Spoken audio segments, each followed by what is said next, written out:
Hello and welcome everyone to this Path to Great CFO Webinar Series by One Pacific. Before we start this webinar, let's have a quick roll call of CFO here in this room. So the question is, how do you feel at this moment as CFO? Just tell us how you're feeling now.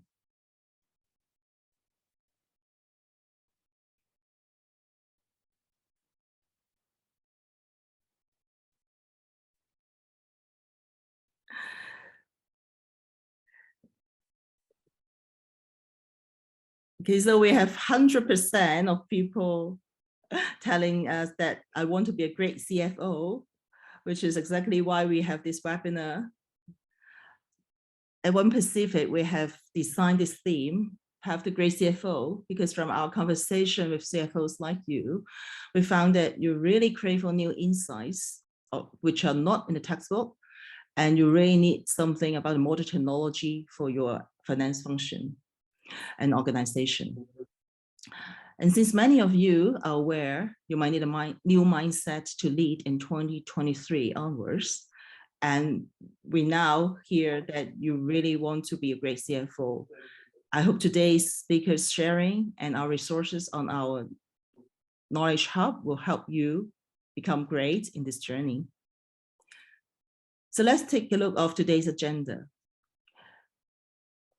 We are kicking off this webinar with the topic 2023 Outlook, followed by the responses with automation and AI from BlackLine and NetSuite.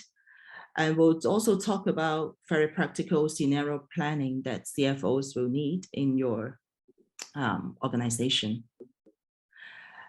And for speakers, we have 4 great speakers today.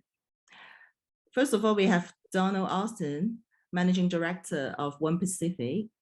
And we have Vijay from BlackLine, who is the Vice President of Sales in Mid-Market in Asia Pacific. And another 2 great speakers, which is Alvin, is the Principal Sales Consultant with Oracle NetSuite. And he has opened the door for many CFOs in the digital transformation journey. And Ignatius, he's a regional expert in FP&A planning. And he crafts footprints for enterprises to prepare for your FP&A automation functions. So let's start this webinar, and over to you, Donald. All right, thanks, Candace, and thanks for everyone for joining us today. I mean, I've worked with Vijay and Alvin and Ignatius actually for a number of years, so it's great to have everyone on the same webinar. But as Candace said, I'm the Managing Director for One Pacific. So we are a cloud-based solution provider focusing on a lot on finance and operations. So we work both with Oracle and BlackLine and other solutions as well. So I'm going to spend a few minutes sort of as an introduction and just talk about a little bit about where we see the CFO world now and on the outlook, and then everyone else will take a different part of their solution and go into a little bit more detail. But and we've talked to a number of our clients and CFOs. So when One Pacific works with clients, we tend to work best, or say our projects are most successful when we're working with the CFO and his or her team, or maybe the operations head and his or her team. So we have talked to a number of people to try to get ready for this. And just looking at it from a macro view, the things that are really impacting CFOs, and I'll go into more detail, but inflation, interest rates, the business environment, what's going on with investment, the China COVID response is still keeping things a bit slow in China. Obviously, there's a lot of strange politics and the unfortunate war going on, which has also impacted the business environment. And then there's what's going on in job market, and related to that is productivity. So these are things that we see CFOs and their teams currently worried about. The world economy does seem to be slowing down a bit more than anticipated, as you can see from the chart here. But we'll go into a little deeper statistics on the next couple of slides and see maybe where that's going, and talk about a few things that people are doing about that. So let's look at interest rates. I won't go into each one of these, but there is definitely a trend here with interest rates in most places going up a fair bit in the last few months. although it seems to be leveling off a little bit. Same with inflation. Inflation's been going up consistently over the world, but again, that seems to be leveling off maybe a little bit. We'll see.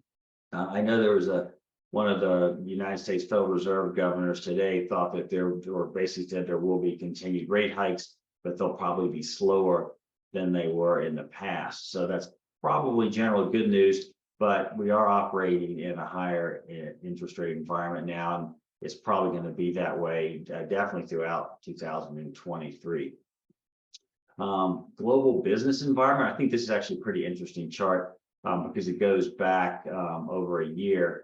And you can see from the different PMI surveys, so from manufacturing and services for most major countries and also emerging markets, it has definitely been slowing down.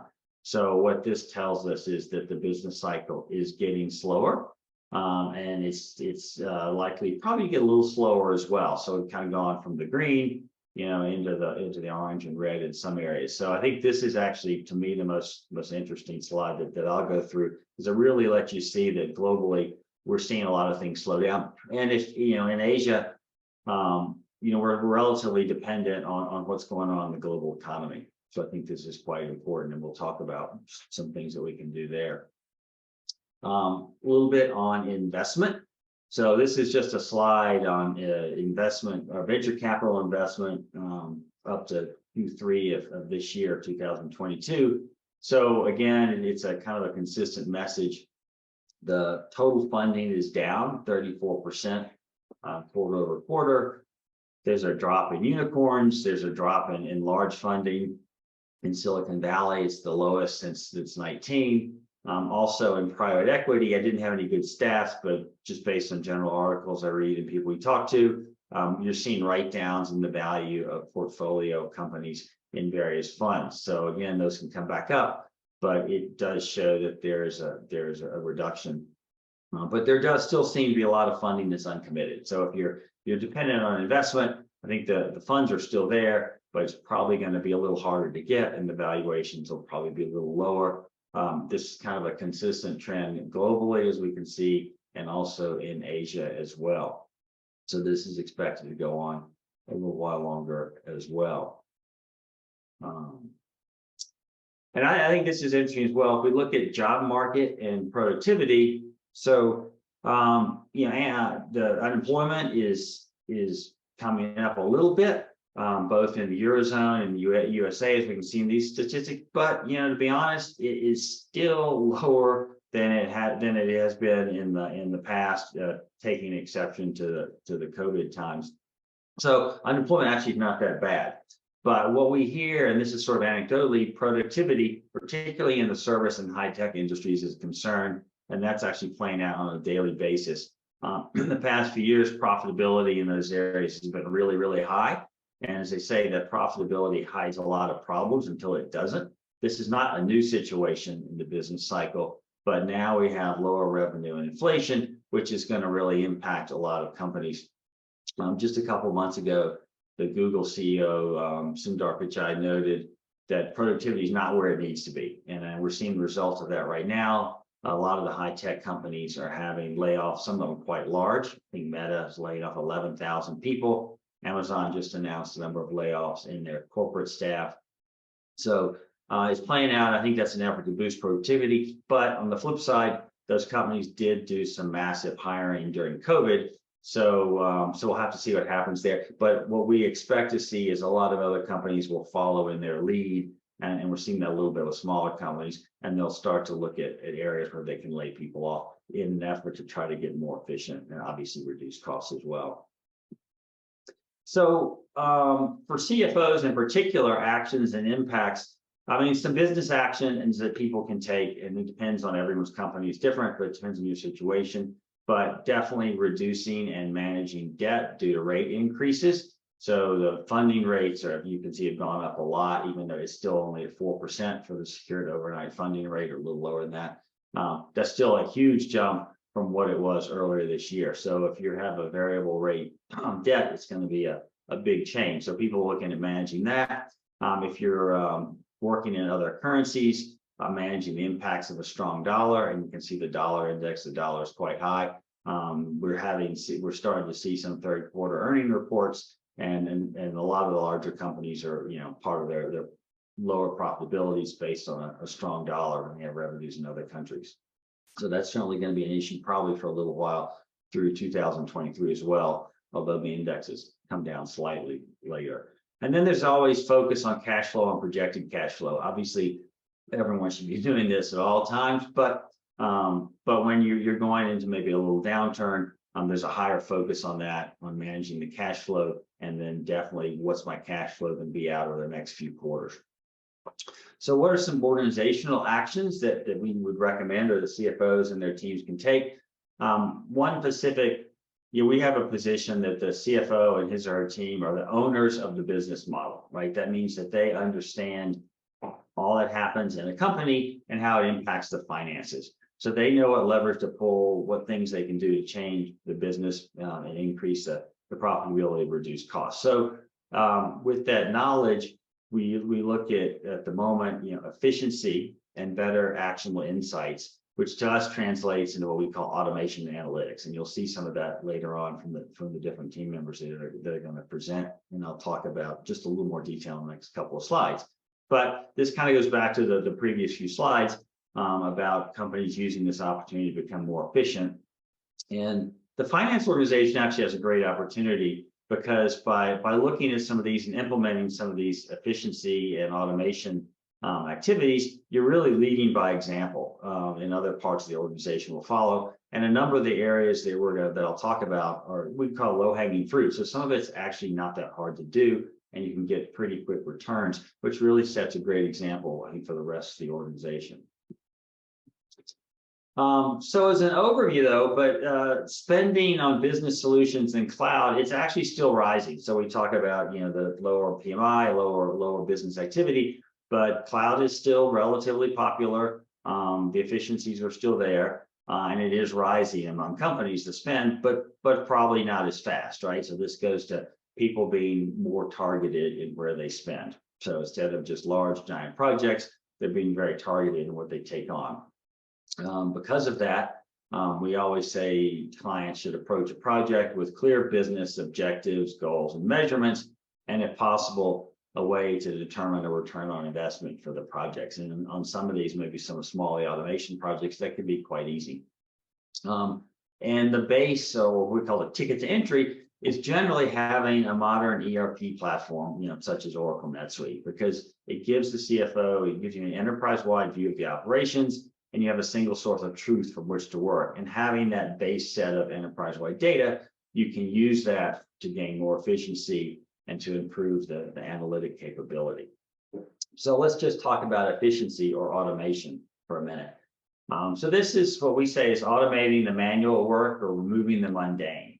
So for example, data entry, report creation, a lot of people are still doing manual integration between systems. So robots and other workflow tools can easily take care of that. BlackLine's reconciliation engine is a great example. They might talk about that, but that takes away a huge amount of manual and mundane work and really speeds up the business cycle.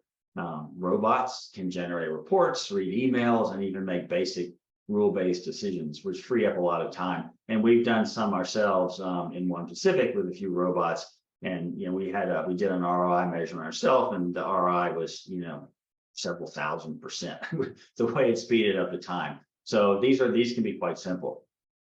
So that's automating manual work. It's also looking at speeding up or enhancing business processes. So it's another way to look at efficiency. So an example would be workflow to speed up the sales cycle. So for an example of one we've looked at before is, a lead gets generated and it goes straight to the salespeople, and along the way, it automatically adds additional information, maybe LinkedIn profile, some other document. So it speeds up the time for the salesperson to get their information and take action on it. So that's just a workflow example. Another example of speeding up the business process is integrating directly with business partners, such as customers, suppliers, banks, electronic funds transfer, and most tools have built-in APIs that can help with this. And we've certainly done a lot of that with Oracle NetSuite, and we've seen really high ROIs on those kinds of automation. And it also ties you in tighter with your customers and with your vendors. It makes the whole relationship more sticky and more profitable for everyone involved. BlackLine has an automated close process. Again, it's an easy way to automate a process that happens every month. So we'll talk about that. And as I said earlier, there's really lots of low-hanging fruit here, and it's easy to measure the return in general. What we often recommend for clients to do is look at doing an automation workshop, which is sort of a brainstorming session where you can go through different areas of the business and come up with some ideas for automation and to help you get started. And that's how you can find some of the low-hanging fruit and have some good quick wins that the rest of the business can see as well. So that's on the efficiency or automation side. Looking at analytics or better actionable insights, most enterprise, actually all enterprise solutions now are building more analytics and AI into their solutions. So you can start to take advantage of that. You really kind of have to look for it in some cases. They put it in there and they don't always tell you about it, or it's hard to find, but it's starting to be in there and you'll see more and more of that. And then plus there's also a lot of general solutions that make it really easy to get started. So, one specific, we use Amazon Web Services, and they have a number of solutions that we load the data in, and we can take advantage of the analytics and their built-in AI. Again, the key is having the base, the ERP system, the enterprise-wide data, so you have the data to do something with. Within finance, areas that we recommend for getting started are certainly the planning and budgeting cycle. That's something everybody does, and we'll talk about that in some of the later presentations. To get a little more sophisticated on that, you look at scenario planning or business modeling. So that's actually modeling your business with different drivers and running different scenarios around that. That's quite useful when you're moving into maybe a slower business environment. As we said earlier, high growth and a great business environment can hide a lot of problems. The scenario planning and business modeling can give you the tools to figure out the best way forward when things aren't quite so high growth. Cash flow forecasting, again, always important, but I think even more and more important if you think you're heading into a little bit of a slowdown. And then not just cash flow, but forecasting and analysis of key drivers of your business model. And this is where you get other areas involved, be it sales, manufacturing, supply chain, et cetera. Forrester research, they found that data-driven companies grow 8 times faster than those that aren't doing that. And what we really like, because a lot of the clients we deal with are smaller or medium-sized companies. The technology today, especially cloud and software as a service, it is a whole lot less expensive than it used to be, and it really gives smaller and medium-sized companies the same power, the same knowledge that in the past was available only to large companies. So it's really democratized access to stuff such as AI capabilities and automation. So it's really something that's a lot easier to get into than it used to be, and so worth taking advantage of. I really like this slide. This is talking about using the analytics for competitive advantage. And sort of a stairway, right, to get from the bottom to the top. We start off with standard reports, maybe ad hoc reports, a little bit of query or drill down, and some alerts if something goes wrong. And even though a lot of this, the high-end analytics have been around for a while, honestly, most organizations we see are still down in the bottom in what they call descriptive analytics. But as I said, the tools are available now to move up into more predictive analytics, where I can look at statistical analysis and say, why is something happening? I can do more forecasting and extrapolation, and then I can even get into predictive modeling. And I say a lot of these tools are now being built into the platforms. If you use the Amazon Web Services BI tool, for example, they built in the predictive modeling engine that they use themselves. And it's at no additional cost. Others have done the same, but I think it's just a good example of how it's a lot easier to get into it. So this is an area we really recommend organizations take a look at. So if you're down in the descriptive analytics, then getting up into the predictive, and you have the data, you have that base level of data, you can get something going pretty quickly. So that's kind of my intro. But again, just to iterate, we are from a 2023. While I think that things may start to get a little better, we're still going to have a bit of a tough year going into that. The business cycle is slowing down a little bit. So people need to be prepared to use that as an opportunity to become more efficient and also to improve their automation analytics. And when we come out of that, hopefully by the end of next year, you'll be in a much better position as compared to your competitors. So, Candace, back to you. Well, thank you very much, Donald. So coming next, we're going to invite Vijay Raghvani, who is the Vice President of Sales, Mid-Market Asia Pacific from BlackLine. Over to you. Thank you very much. Look, I'm going to have I'm assuming you can hear me. If you can, and everyone can. Yeah. Great. So look, I thought I'd introduce, give you a bit of context to myself. So I spent the last 20 years selling, working with and aligning with finance organizations and helping them become more efficient. And I've done that by really focusing on the business. And I'll share an article shortly in the chat. But I find that the finance teams have been really unfortunate in terms of the investment that they've had available to them. And what we've done as a finance team is we end up buying pizza or beers or some kind of other incentive to have the finance team work through manual processes. And it's not sustainable, right? It's about time we invested in the finance organization and the technology that we need to make ourselves more efficient. Now, usually what happens, particularly over the last cycle, Donald was talking about the growth economy over the last few years. What that's led is people invested their technology where it's going to drive revenue. What we're seeing now is with the economy being where it is people are investing in the technology in the back office where it can drive efficiency, give you time back, contribute to your bottom line, those elements in there. And so what you're going to find is that those are the areas where you need to loosen the purse strings and invest. The second observation, working with companies like One Pacific, is that projects are getting shorter and sharper. So no businesses are now doing 2-year implementations. They want to see faster return on their investment dollars as well. So there's some observations there for you to think about as you're making your investments. In terms of some of the themes that Donald was talking about, we talked about economic uncertainty. The other one is around talent and labor challenges, right? So obviously we've got the whole work from home environment, which is a big issue. And also just the fact of finding the right resources as well, given some of the restrictions across borders. And so those two things tend to impact on the finance team quite a lot because there is a restricted resource in any case anyway. Now, part of the challenge comes from what does the business think that the finance team actually does? So we did a quick survey. We asked some people, these are some of the terms that people think what accounting do. Let's have a look at what the reality looks like. This is what accountants live with. This is what we do every day. We're working through all the different processes, all the different tools, all the different people, all the different parts of the business. And despite all the technology available, so many businesses are still doing this manual. And in particular, finance is forced to do this on a deadline, month end, quarter end, weekend, inventory reallocations, whatever it is, there's always something.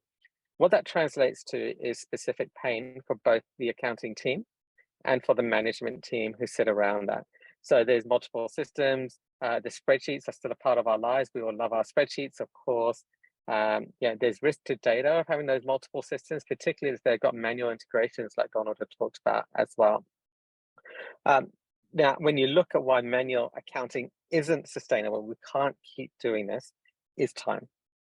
Okay, so if you've only got a certain amount of time, well, then you need to focus that on specific areas. And if you're utilizing that time to do manual tasks, well, then one of two things are going to happen. Either you're going to cut short corners on the other elements of your business that are important, perhaps strategic investments, managing cash flow, someone, or you're going to be running and rushing through those things, which is going to increase the risk. Either way, what's going to happen is you're clearly going to be over-investing on manual tasks, which can be automated. And that's going to impact on the morale.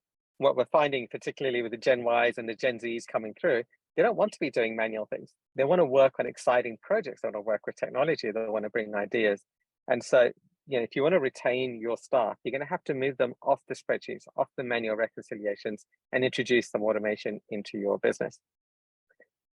So what does modern accounting look like? So modern accounting is unified. So Donald talked about that, having a single source of the truth. It means automation around the workflows that should be automated. It means it's continuous. And by continuous, it doesn't mean It's data just moves from one place to the other. It means it moves in real time. So you shouldn't have to wait to see data. I spent 8 years of my life looking after NetSuite across JPAC. And one of the best things about NetSuite is that it's all in real time. And it's really important that you have that. You also need the tools around it, however, to also be operating at the same speed. Otherwise, you don't get the full efficiency out of your investment on there.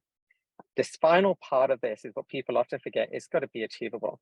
You need to see the results of your investments quickly, right? Let's talk a little bit about where BlackLine actually comes into this. So BlackLine is a financial operations management platform. And I say that because everyone has an operations platform. However, this is the only environment that's dedicated as an operations platform for the finance team. ERP runs your whole business. It runs your inventory, quite often even runs your CRM.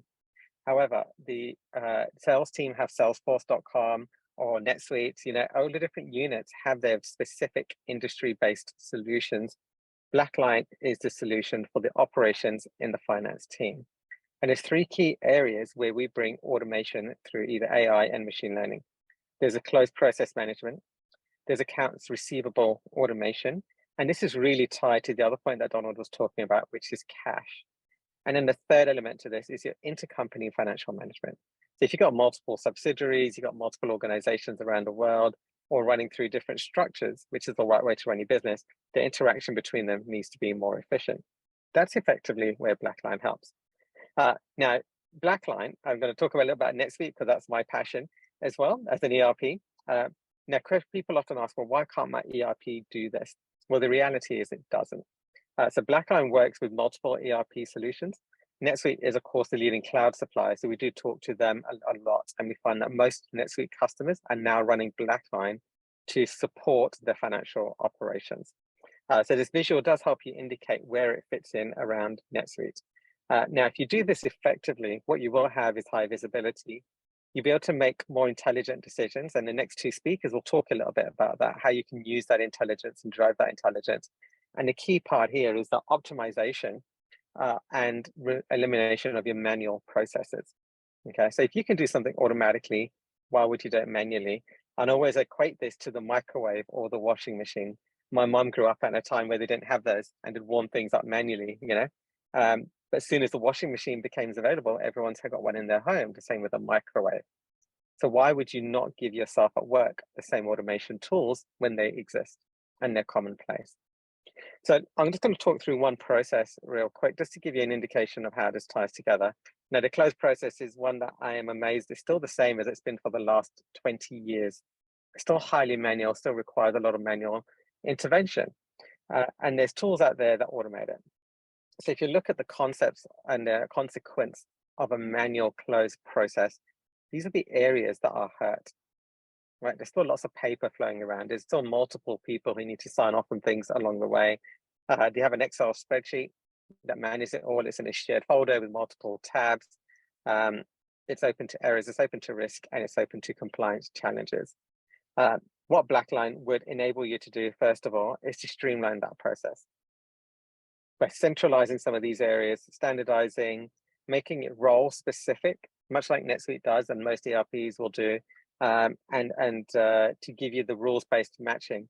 You can bring in a significant amount of efficiency from day one. Now, typically with BlackLine, in this process, you would be seeing the value inside of 60 days. Once you've got that, then what it does enable you to do is to increase the efficiency of your journal posting, the reporting, which you're going to have a look at some of that in the next couple of sessions as well. And then you can continue to build on that matching rule set. And then you can continue to enhance that even further by adding logic, AI, and machine learning to continue to drive this efficiency. So what you can achieve is lights off accounting at month end, i.e. no more pizza, but lots of happy people. Now, Donald talked about measuring the impacts of things, absolutely critical, and I echo that. If you're going to start a project, you're going to be more efficient in a project, and you're going to run multiple projects, you need to be able to measure it. My dad was a carpenter. He'd always say, measure twice, cut once. I abide by that. So what you want to do is make sure that you can actually see the yield and the return on the projects that you do. We are finding more and more customers, rather than seeking budget for particular projects, particularly in finance, they're now seeking a budget number and then deploying that on projects inside of their unit as they go. So for example, people want to turn on revenue recognition in NetSuite, they're not having to take that to the board because they're used to using the budget that they've got for financial excellence. The same for tools like BlackLine and some of the reporting tools you're going to see next. So, and just finally, in terms of BlackLine, now a lot of people who have heard of BlackLine absolutely love us. It really is the de facto standard tool for your financial operations. Now, if you haven't heard of us, the chances are you will soon, and you'll like what you see. You'll be in good company with a bunch of other companies as well who are already running BlackLine. Now, in terms of next steps, I'm aware that there is only a specific amount of time we've given today because we do want to give you an insight across multiple environments. Donald talked about a cloud workshop. There is a process inside of that called the activity analysis. It will help you assess your specific ROI that you'll get from close automation. We'll speak to you about that after the webinar and continue to talk through your business one-on-one around that. Candice, back to you. Thank you very much, Vijay. So if any one of you online would like to reserve your time for our workshop for this activity analysis, just let us know in the chat pod or just send us an email. So next, we're going to invite Alvin Leung, Principal Sales Consultant of Oracle NetSuite. He's going to talk about the revenue intelligence of NetSuite as a response to 2023 challenges. So over to you, Alvin. Thanks, Candice. Candice, can you hear me loud and clear? Thank you. Okay, good afternoon, everyone. Thank you for having us this afternoon. So my topic is, as Candice mentioned early on, so it's about how to use actionable analytics and so that you can learn from your revenue and to grow revenue. So companies today have access to more data than ever before, but very few business leaders are confident that they are getting the kinds of insight and intelligence that will drive better decisions across the business. Well, because everyone is looking at a different view of their part of their revenue engine from within their specific silo across marketing, sales, service, or even finance. I would like to share with you some of the comments from analysts such as Gartner or Forrester. So, for example, only 15% of business leaders are fully satisfied with how things are being analyzed just across the customer experience, let alone understanding how that connects with what's happening in the back office. And at the same time, there is a huge opportunity for revenue leader to address these challenge of silo data in order to gain deeper insights that will help them transit to more data-driven decision-making.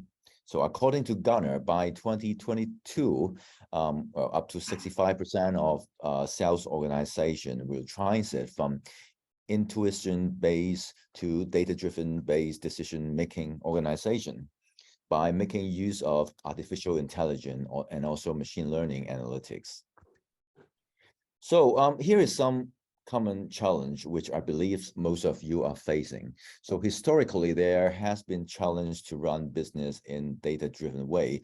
For example, when it comes to planning or business strategy, a product launch or compensation plan, most businesses are doing the bulk of the work that using spreadsheet, well, Excel per se, and also with a lot of manual processes, sharing through email or data manipulation.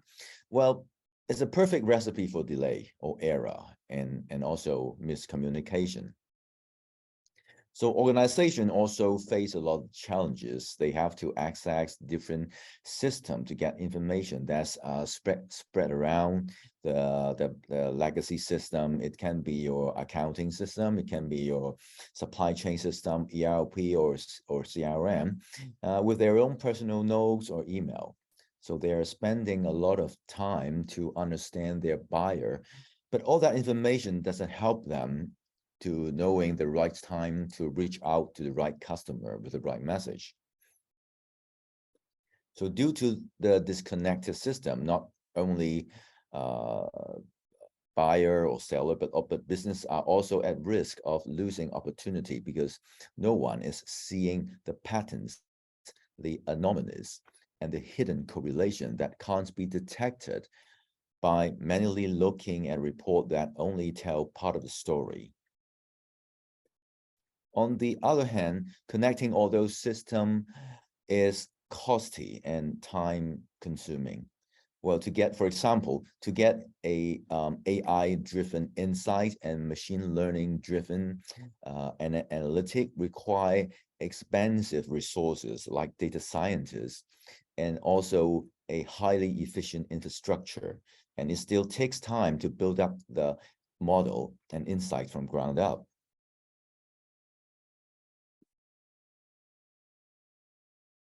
So here is how Oracle can help you. So Oracle has a completely unique approach to intelligence that enables company to provide every department across the business with the intelligence they need to plan, act, and grow. All that significantly less investment in time and resources. Number one, intelligent to plan with a purpose-built planning tool that injects data from your existing system and also, of course, from Oracle NetSuite. The business can gain full visibility into not just past performance, but also perform powerful what-if analysis and use predictive analytics to optimize their business strategy and plan for revenue success.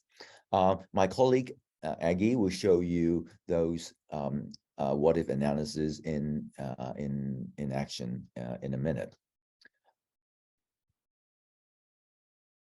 So Oracle also leverage machine learning capability that are built using data mining and predictive analytic within the autonomous database that leverage all available revenue data, meaning that financial controller are getting up to minute sales and financial intelligence that's updated dynamically as new data enter the system.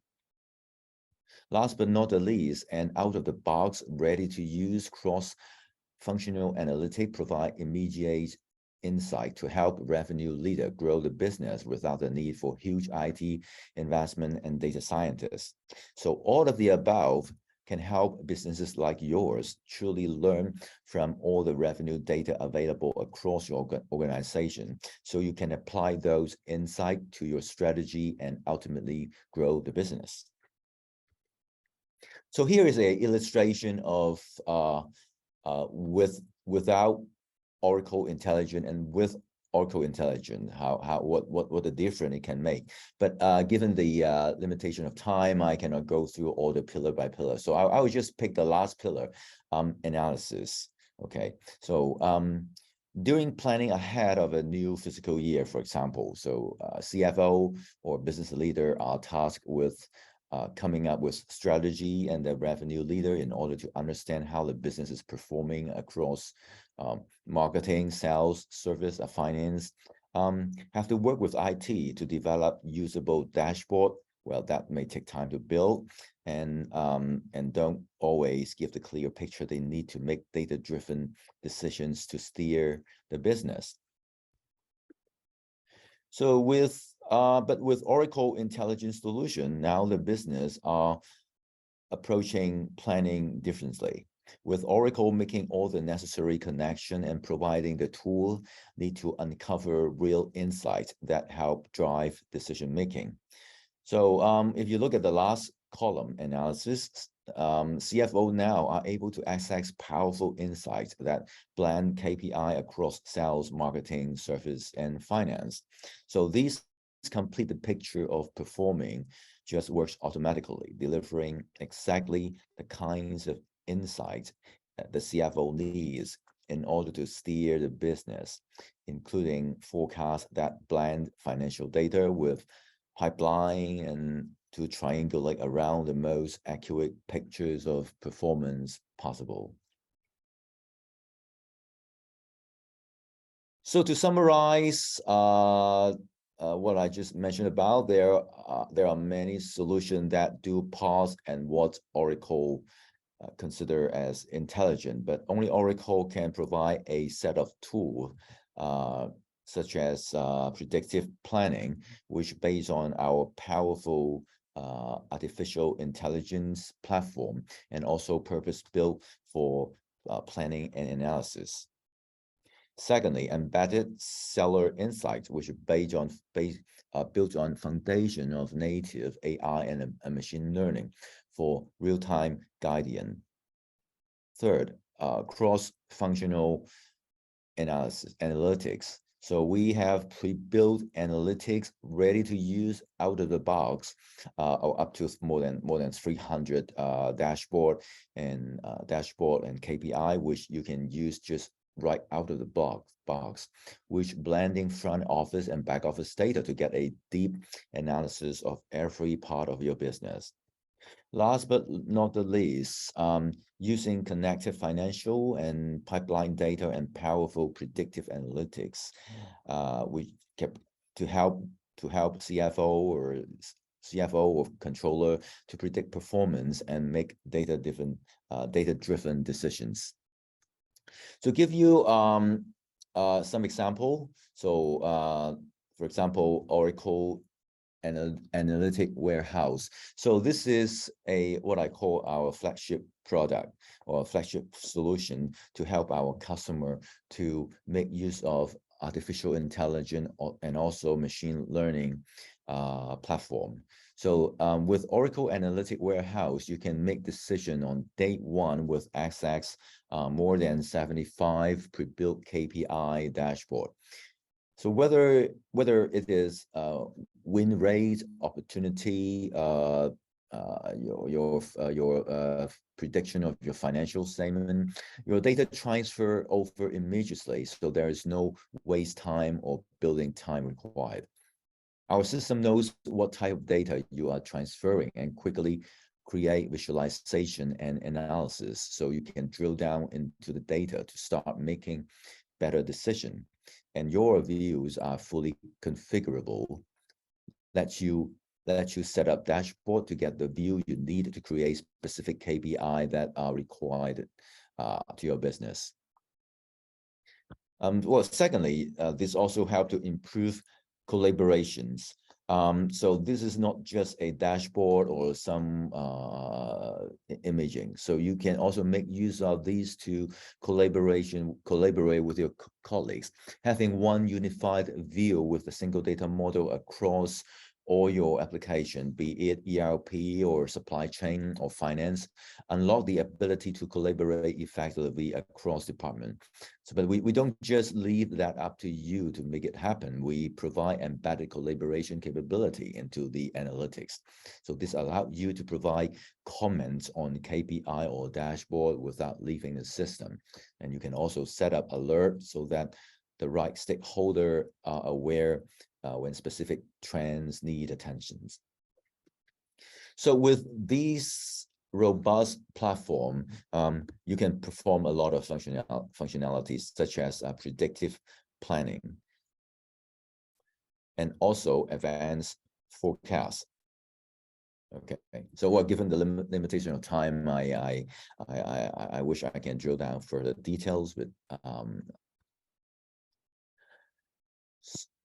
so to boil all this down to just a few main points, Oracle offers a complete revenue intelligence suite that enable the business to take a more data-driven approach to planning, sales execution, and optimization of ongoing performance. So hopefully, you got a good idea of the advantage of how pre-built analytics can get you the agility you need from your analysis to support your analytic journey. So thank you very much. So Candid, pass it back to you. Thank you so much, Alvin.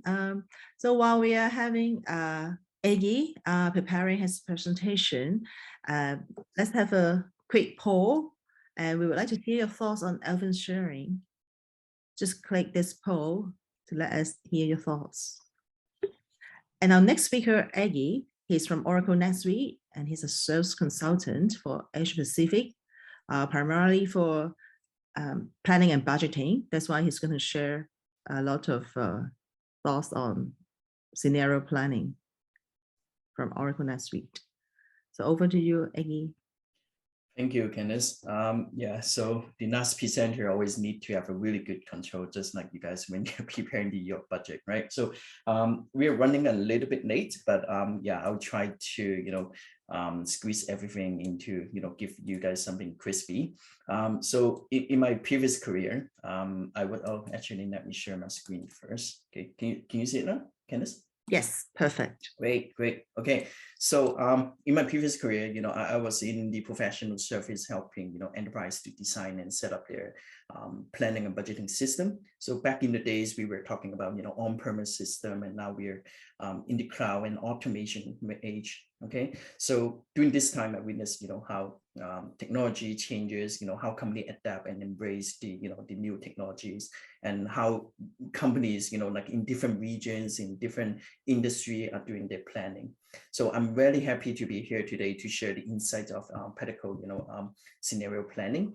Okay, and how and then I'll try my best to at the end I want to show you really a live demo on our system so that you can have a feeling on how you can improve your planning and budgeting. Okay, so like Donald, like all the speaker mentions, we are in a world of uncertainty, right? We've got the COVID, we got inflations and interest rate. I don't know if you guys are paying mortgage, but then it's going to go up, right? So it's important to us as well as to all the companies in the world. And then we also have currency exchange rate, and then politics and war. So it has been a action movie this year for us, right? So every day when we read the news in here, we are looking at different types of movie trailers, but then it's all set story. But yeah, so let's hope for something, we will turn more positive in the future.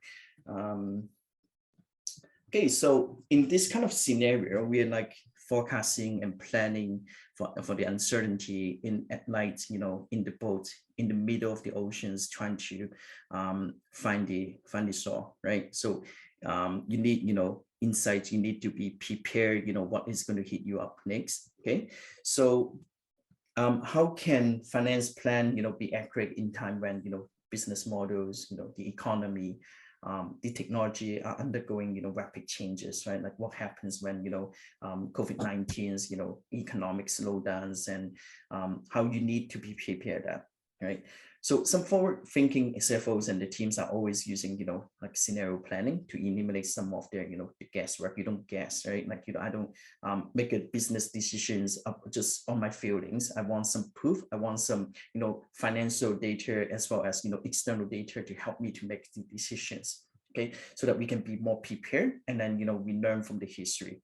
Okay, so this type of short range planning allows finance to run faster. Like nowadays when I go to prospect engagement, what they're asking for is like monthly forecasts. I want to have what if scenarios. I want to have a solution that can have all the data in one place. Okay, and then so I can make the plan quicker, easier, as well as make a better business decisions. Okay. So what are some of the events that is unavoidable? Like sometimes when there is city lockdown, okay, there is factories shutdowns, like new business model coming up, new competitors from from startup, or we have high inflations, increasing the cost of borrowings, as well as increasing the raw material costs. So these are something that we cannot have control, but what you can have control is your planning and forecasting, right? So we can have what if analysis, right? We can make plans. We can try to see what is going to happen, and also learn from our experience. So how effective that is of like cutting capital project spendings, reductions, as well as, maybe deferrals in the dividend payments, just like how HSBC defer my dividend. Okay, so they want to have more cash flow, right? And then, like some of the store, they are like pausing on the store reopening. They are, like online, opening online, online shops instead of, physical shops, and then what is it going to, bring in, like how much revenue is it going to bring in, how much of, additional expenses and new expenses is going to bring into the P&L, right? So, and then there are also, some of the companies, they are also doing, sensitivity analysis. For example, the interest rate impact, the exchange rate, right? If you're doing business in, in Japan, you're taking local currency in yen and your reporting currency is in USD, then that is going to, it's going to have a, really big impact, right? So, and then as well as, how about impact of the tenants defaulting on the rental payments, right? So these are something that we can, plan ahead, and then, try to, make plan on how to, liquefy as well as, prepare more cash flow for this to happen. Okay, so to perform a scenario analysis, right? First, we need to define the issues or set a target that we want to achieve, right? The second is to gather the data. Okay, some of the key factors, the trends, as well as, some the other uncertainties that might affect the plan. Okay, so we are talking about, financial data, as well as, something that is non-financial data. So one of my customer in Singapore, they are a scooter rental company. So not only that they use, financial data to help them to drive as a key driver for their revenue, but they even, like they want to have a weather forecast, right? Because the weather is going to impact their business. So in the solution that I'm going to introduce later, can take, from financial data to, like external data into one place, so that you can make your business decisions on all the information that you can get. And then the third is to develop these scenarios, right? So you can prepare a best case scenario, worst case, or the base scenario, so that you can do comparison, and then you can jump to the step 4 to evaluate the result of these 3, scenarios, right? And then after, considering and weighting, the most likely, risk and rewards, then you can make your business decisions, right? So, how we can help in here. So NetSuite planning and budgeting is an extended solution to NetSuite ERP. So it is a cloud solution. It has, the user can, use web as well as Excel to, carry on their work in the planning and budgeting. We can connect to NetSuite ERP for the actual data. We are also open for other data sources, right? So if you have a second tier ERP, or you have, some of your subsidiaries are using Excel right now, no problem. You can just, we can, integrate with them as well. Okay. Regarding planning, so you can have, the actual data, the forecast, the budget. You can have a 5 years plan, 10 years plan, or a rolling forecast, everything into this one place solution. And then you can have different drivers. I want to have my revenue or expenses by, by the headcount, okay, by the manpower, okay, or by the, the last year sales. So you can set up really dynamic, drivers into this solution to help you to do the planning. You can also set up, allocations, recharges, etc. So there are many features that you can discover with this on this platform. Okay. And then regarding, reporting, so you have now the actual, the forecast, the budget, as well as the plan in one place. You can build up different variance report. You can build up statutory, or even, manage another hierarchy for the management reporting. So everything in this one place, you can, of course, back to our topic for today, you can perform a what if analysis, right? So that you can have different plans ready from the management to the end user to the working level user. They can, everything is looking at this one version of data. Okay, so we have that, one single source of truth in here. Okay, so the benefits, okay, before I jump to the really quick demo, the benefit of this solution is to eliminate, spreadsheets, but at the same time allows you to, to open a Excel worksheet, okay, for data input or for reporting. The difference is that you don't need to, manually consolidate everything. You don't need to do all the manual work anymore. You're just hitting a button, there are 3 steps, open the form, double click to open it, choose your subsidiaries or departments or something that has been assigned to you or to the team. And then you just need to submit the data and then hit the submit button. So it's quite easy to do that. But at the same time, we eliminate the downside, the cons from the, typical spreadsheets behavior. So we can also have a faster scenario modeling as well as consolidations. We can also grant, you can also grant immediate, access to the data. So you don't need to wait for your managers to submit the data to you, okay, to consolidate everything and stuff like that. So everything will be automated, right? So we have one single source of truth. So with no further delay, let me quickly show you on this one single platform. So of course, this platform can do more of what I'm showing. It's just that because due to the time limitations, I will only be able to show you something really, like a movie trailer, something really, like a espresso. Okay, so in here, okay, so this is the platform. What I have in here is my budget of the, a base version of my budget. So I have some key elements in here to, in my planning. So in my what if analysis, so I have the direct material cost at a percentage at the top in here, and the second is the revenue. So the relation between them is that these are the assumptions that my cost of sales of the direct material cost will be certain percentage from the revenue in here. So what we can do is we can copy the version and then we can just copy it to maybe what if analysis 1. So you can build as many scenario as you want or version as you want in this platform. Okay, and then you just need to launch and copy the different data set in here.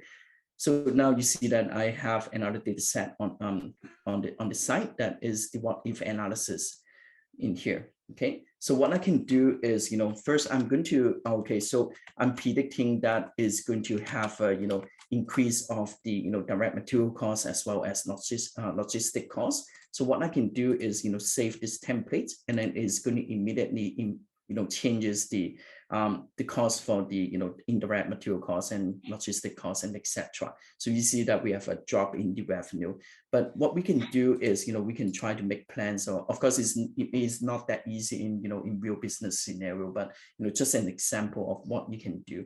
So my revenue is coming from my port of sales 1, 2 and others, right? So we can have something like unlike in like in Excel, you would probably need to prepare a bottoms up planning. In here for the management, we can always adjust it at the top, right? So I can have a 5% increase in here in this place, proportionally spread from the top to bottom.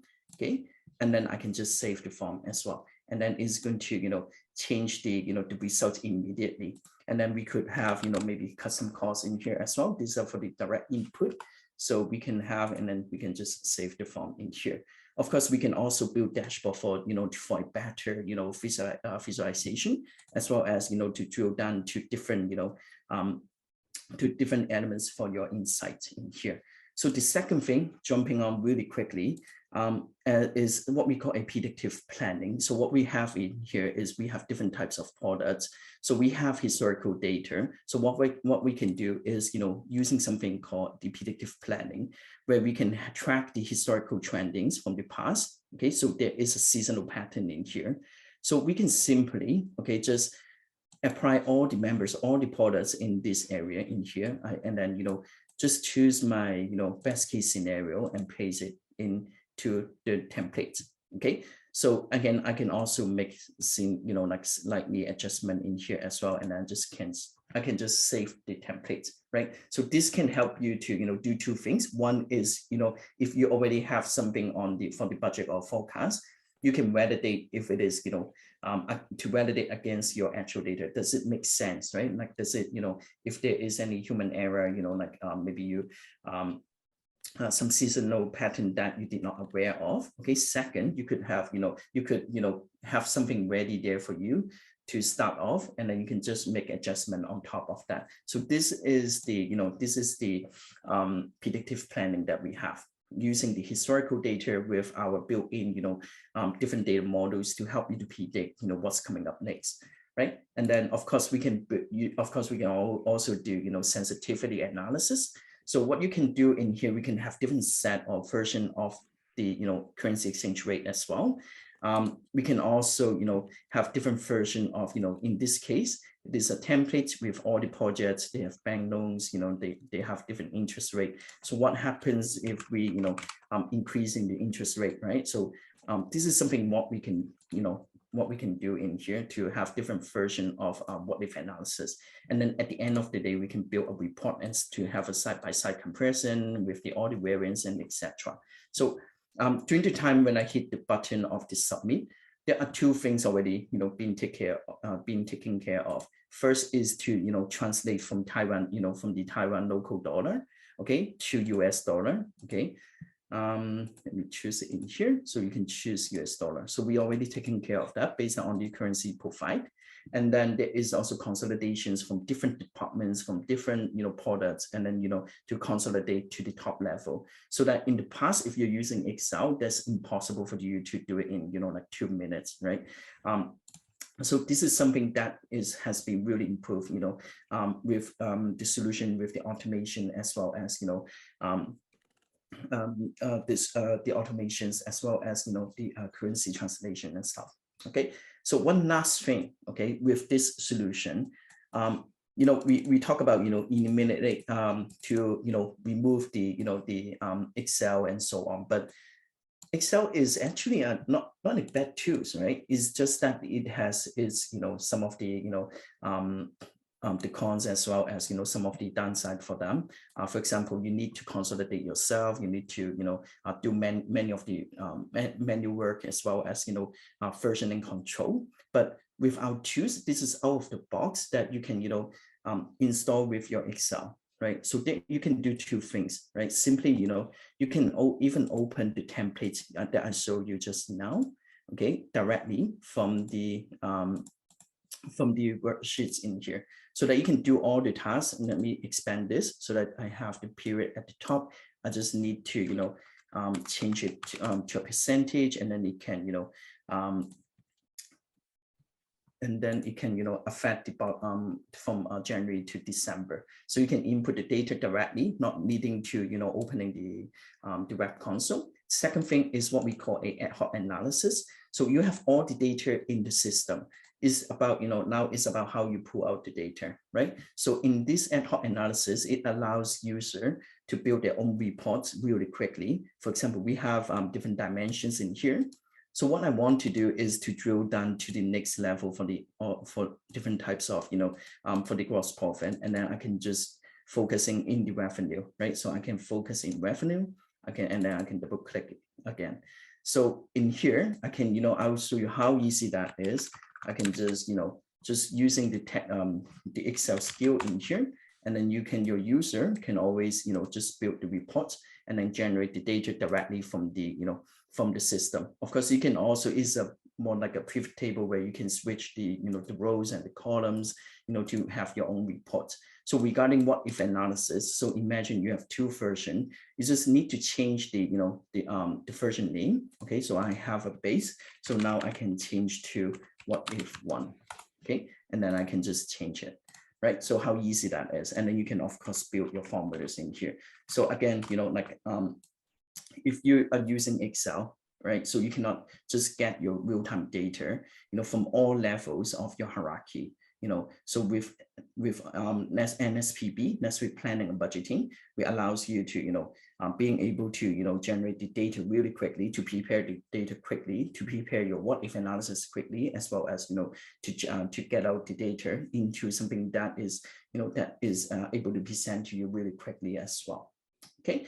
So, yeah, so this is my presentation. I hope everyone, like the the presentation. If you have any questions, or I know that it is a really really tight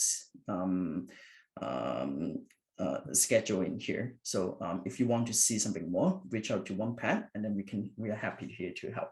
Okay, thank you. Back to you, Candace. All right. Thank you so much, Ignatius, and thank you for Donald, Vijay, Alvin sharing. So there are lots of uncertainties in 2023. However, one thing we're sure that One Pacific is always here.